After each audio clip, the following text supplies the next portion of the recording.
గౌరవనీయులందరూ కూడా మరి పేరు పేరున అందరూ కూడా మరి ఈ కార్యక్రమానికి సంబంధించి ఈ నియామకం అపాయింట్మెంట్ లెటర్స్ కోసం రావడం జరిగింది. పార్టీ యొక్క భావాలు కానీ సిద్ధాంతాలు కానీ నచ్చి వచ్చినటువంటి ప్రతి ఒక్క కార్యకర్తకు కానీ సభ్యులకు కానీ పేరు పేరున అందరూ కూడా జేబీఎంను తెలుపుతా ఉన్నాం. అసలు పార్టీ రిపబ్లికన్ పార్టీ అంటే చాలామందికి తెలియలేని స్థితిలో ఈరోజు ఉన్నది. నా పేరు పార్నంగి రమేష్ చంద్ర. రిపబ్లికన్ పార్టీకి జాతీయ అధ్యక్షులైనటువంటి సతీష్ గైక్వాడ్ నేతృత్వంలో తెలంగాణ రాష్ట్ర అధ్యక్షుడిగా నియామకమైనాము.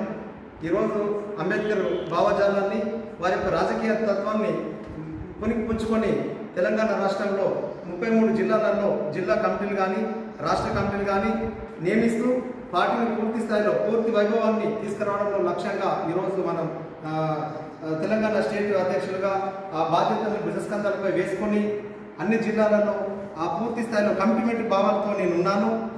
బతికినా చనిపోయినా నీలిరంగు జెండా కిందనే ఉంటానని ఈరోజు పార్టీని పూర్తి స్థాయిలో బలంగా నడుపుతాననే ఉద్దేశంతో పార్టీ భావాలు నచ్చి ఈ పార్టీకి రావడం జరిగింది. ఇకపోతే సమాజం నిర్మాణంలో భాగంగా ఏ అంటరాని జాతిలో పుట్టి పెరిగి జీవిస్తున్నానో నా జాతి సేవలో నా జీవితాన్ని అంతమొందిస్తానని డాక్టర్ బాబాసాహెబ్ అన్నారు. కాబట్టి అదే రకంగా వారు పనిచేశారు. నవభారత రాజ్యాంగంలో మన దళిత బడుగు బలహీన వర్గాల హక్కులను పొందుపరిచి ఉంచానని రేపటి రోజున మీరు సమైక్యంగా జాగ్రత్తగా మీరు కాపాడుకోగలిగితే మరింత బాగుంటారని, లేని తరుణంలో మరింత జటిలంగానూ త్యాగపూరితంగా పోరాటాలు చేయాల్సిన పరిస్థితి ఏర్పడుతుందని చెప్పి డాక్టర్ బాబాసాహెబ్ చెప్పినారు. అదే క్రమంలో జరుగుతూ ఉన్నది. ఏనాడైతే దళిత బడుగు బలహీన వర్గాలకు హక్కులు పొందుపరిచి ఉంచినారో ఆ ఉంచినప్పటి నుంచి దళిత బడుగు బలహీన వర్గాల హక్కులు పొందుపరిచినప్పటి నుండి కూడా డాక్టర్ బాబాసాహెబ్ అంబేద్కర్ పైన ఈర్ష్య ద్వేషం పెంచుకున్నారని, అలాగే పీడిత వర్గాలపైన దాడులు అత్యాచారాలు జరుగుతూ ఉన్న సందర్భాన్ని మనం చూస్తూనే ఉన్నాం. అలాగే అంబేద్కర్ యొక్క విగ్రహాలపైన కూడా దాడులు జరుగుతూ ఉన్న సందర్భాన్ని మనం చూస్తూ ఉన్నాం.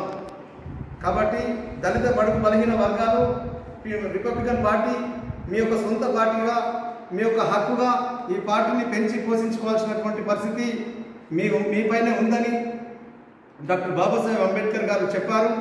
ఇంకొక విషయం చెప్పారు, మీరు అగ్రవర్ణ పార్టీలో కానీ ఇతర పార్టీలో ఉండి ఉంటే ఒకవేళ రాజకీయంగా